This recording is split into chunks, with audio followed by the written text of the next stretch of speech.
Bismillahirrahmanirrahim. Assalamualaikum warahmatullahi wabarakatuh. Alhamdulillahilladzi nazzalal furqana ala abdihi liyakuna lil alamin nadhira. Asyhadu an la ilaha illallah lahul asmaul husna wa asyhadu anna Muhammadan abduhu wa rasuluh alladzi la yantiqu anil hawa in huwa illa wahyu yuha. Wassalatu wassalamu ala Muhammadin wa ala alihi wa ashabihi wa atba'ihi ahlu sidqi wal wafa. Amma ba'du, faqad qala Allah ta'ala wa huwa asdaqul qailin. A'udzu billahi minasyaitonir rajim. Iqra bismi rabbikal ladzi khalaq. Khalaqal insana min 'alaq. Iqra wa rabbukal akram. Alladzi 'allama bil qalam. 'Allamal insana ma lam ya'lam. Shadaqallahul azim. Para santri yang mondok, yang menetap di pesantren Tahfiz Al-Quran Darur Rahmah, yang saya sangat-sangat sayangi dan cintai, para asatid yang dimuliakan oleh Allah. Alhamdulillah, bersyukur kita kepada Allah masih dalam lindungan dan rahmatnya sampai saat ini, masih mendapatkan limpahan nikmat, rahmat serta karunia-Nya, sehingga kita masih bisa beraktivitas sebagaimana mestinya. Yang kita harapkan tentu saja adalah aktivitas kita, kerja kita, tidak ada yang tidak bermakna ibadah di sisi Allah Subhanahu wa Ta'ala. Sehingga dengan demikian kebaikan atau kemaslahatannya tidak hanya untuk kebutuhan kita selagi di dunia, namun berlanjut hingga kehidupan kita di akhirat kelak. Ikhlas, salawat dan salam buat uswah hasanah kita, Rasul pilihan, Rasul terakhir, yang dengan risalah yang beliau bawa selaku umat beliau, kita telah terbimbing ke jalannya yang lurus. Anak-anak didik, para santri yang dimuliakan oleh Allah, para asatid yang saya hormati, berada di lingkungan pesantren ada kenikmatan tersendiri. Lebih spesifik lagi kalau kita berada di pesantren yang justru mengkhususkan atau lebih menitik beratkan kepada upaya untuk menghafal Al-Quran. Dan pesantren Darur Rahmah ini memang dipilih justru untuk itu. Bagaimana santri, baik putra maupun putri, nanti setelah mengenyam pendidikan di lembaga ini, menjadi para hufaz, para hafiz dan hafizah, orang-orang yang memang hafal Al-Quran. Dan itu nanti akan menjadi kebanggaan orang tua, kebanggaan masyarakat sekitar, bahkan kebanggaan umat. Karena bagaimanapun mereka adalah nanti aset umat. Hadirin rahimakumullah, menghafal Al-Quran sebagaimana yang Allah telah nyatakan di dalam firman-Nya, surah 17, surah Al-Qamar, maaf, ayat 17 surah Al-Qamar, surah 54. Walaqad yassarna hadzal Qur'ana lidzikri fahal min muddakir. Telah kami mudahkan, kata Allah, Al-Quran ini untuk peringatan, untuk pelajaran. Maka adakah orang-orang yang memang mau mempelajari Al-Quran tersebut? Di ayat ini Allah menegaskan bahwa untuk mempelajari, untuk memahami, apalagi sebatas untuk membaca Al-Quran, bukan perkara yang sulit. Allah berjanji akan memudahkan. Bagaimana Al-Quran dipelajari? Bagaimana Al-Quran dipahami?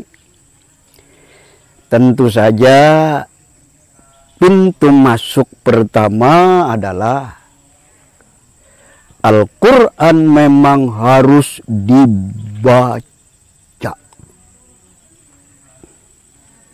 Sebagaimana pada mukaddimah tadi sudah saya bacakan firman Allah dalam Al-Alaq yang merupakan wahyu yang pertama Allah turunkan, Iqra. Bacalah. Dan membaca atas nama Tuhanmu, Bismi Rabbikal ladzi khalaq. Atas nama Tuhanmu yang menciptakan. Dengan memohon pertolongan dari Tuhanmu yang memang menciptakan. Maka membaca Al-Quran, apa yang sudah dipahami oleh ammatul muslimin wa khawasuhum, bernilai ibadah. Membaca Al-Quran berbeda dengan membaca bacaan yang lain-lainnya. Berbeda dengan membaca buku-buku atau kitab-kitab yang lainnya. Perbedaannya di mana? Kita ulangi sekali lagi bahwa membaca Al-Quran saja justru bernilai ibadah dan akan mendatangkan pahala. Sehingga bagi setiap muslim, bagi setiap mukmin, sudah seyogianya tidak ada yang tidak bisa membaca Al-Quran. Sudah semestinya mampu membaca Al-Quran. Majelis yang dimuliakan oleh Allah, membaca dan membaca serupa, tapi tak sama. Membaca sebatas membaca.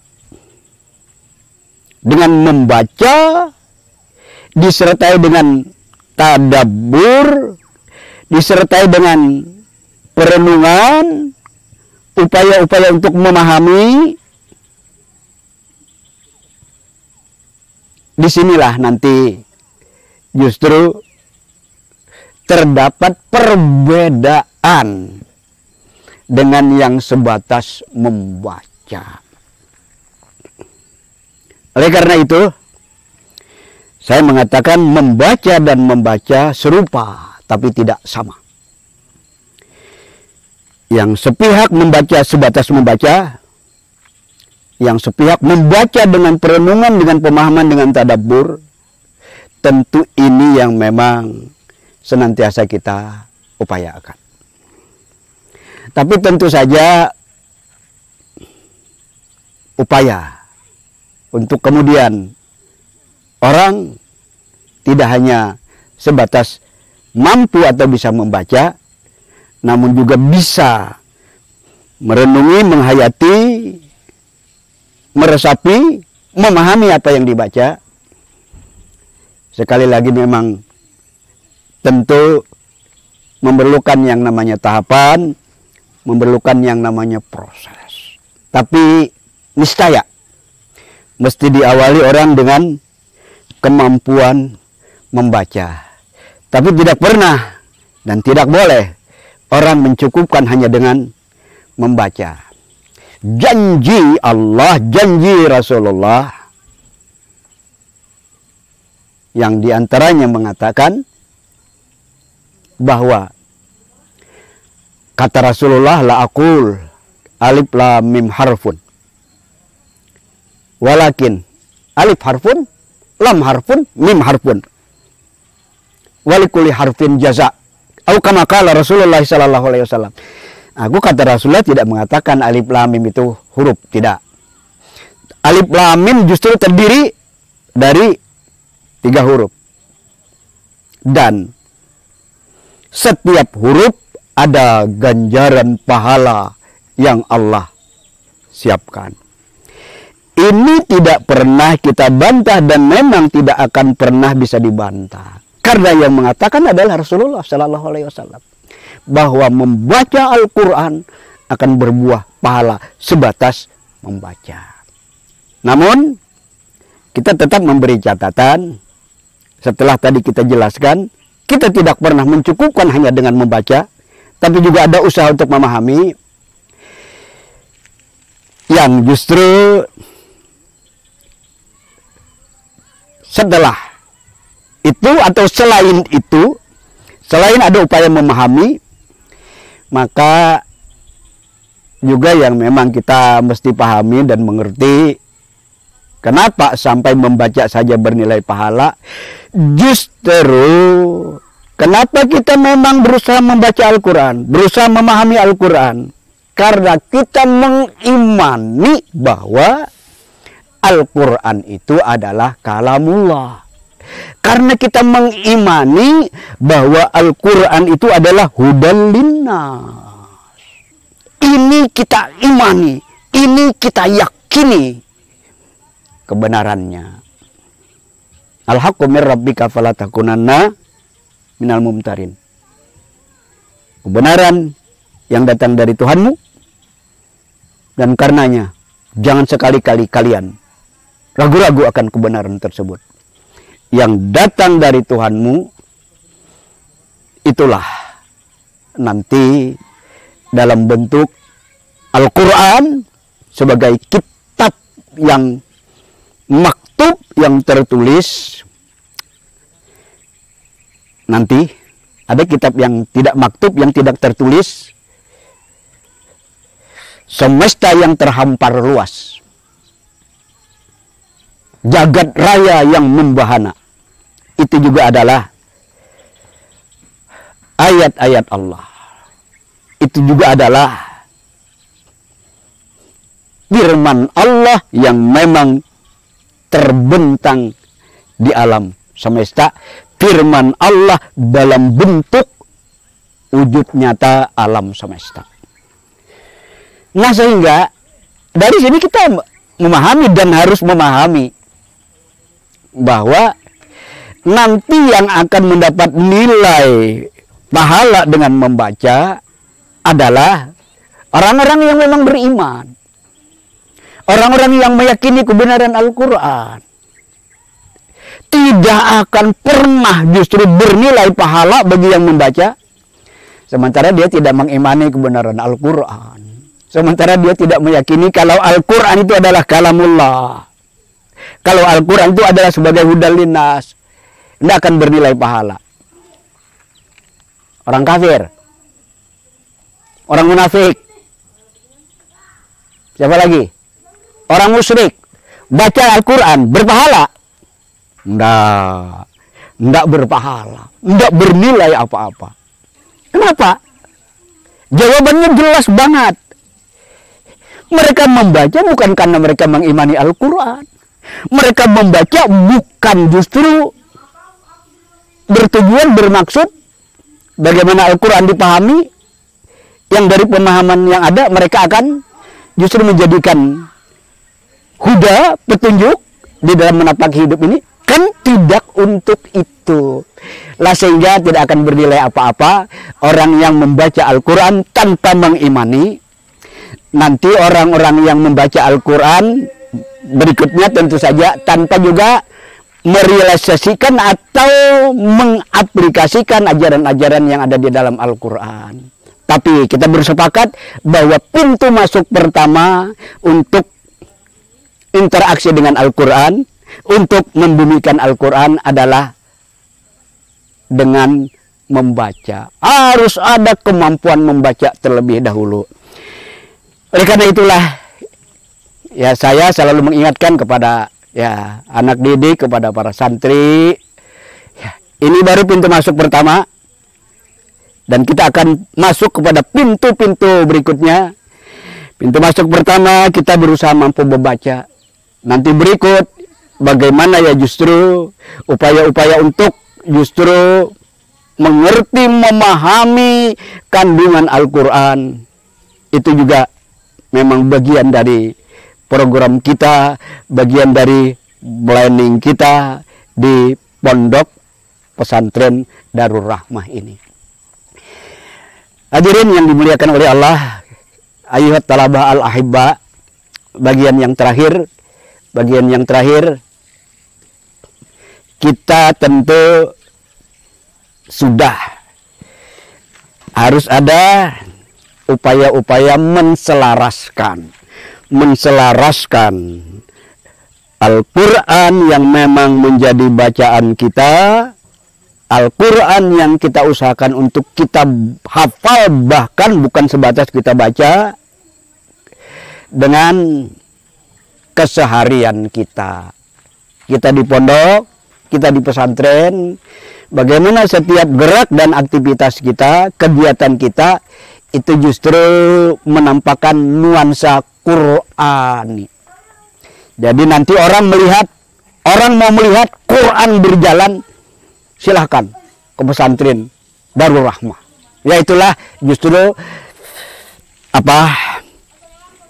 visi kita, itulah justru misi dan visi kita ke depan, membangun yang namanya pesantren tahfiz Al-Quran. Jangan sampai terjadi hafal Al-Quran, tapi justru Al-Quran tidak mempola dalam keseharian kita. Nanti terkena kita apa yang disindir oleh Allah di dalam surah Al-Jumu'ah. Mathalul ladzina humilu taurata thumma lam yahmiluha kamathalil himar yahmilu asfara. Orang-orang yang membawa Alkitab tapi tidak menjalankan apa-apa yang ada di dalam Alkitab tersebut, tidak bedanya dengan himar, dengan keledai yang membawa lembaran kitab suci. Kamathalil himar yahmilu asfara. Sindiran ini memang dialamatkan kepada orang-orang Yahudi. Mudah-mudahan juga dialamatkan kepada orang-orang Nasrani, Islam, umat Islam, orang Islam tentu beda dengan mereka. Al-Quran untuk dibaca, bahkan untuk dihafal, dan kemudian untuk dibumikan dalam diri, di lingkungan masyarakat, di tengah-tengah umat. Makasih atas atensi yang diberikan. Mohon maaf kekurangannya. Hadanallahu wa iyyakum ajma'in. Hasbunallahu wa ni'mal wakil. Ni'mal maula wa ni'man nasir. Assalamualaikum warahmatullahi wabarakatuh.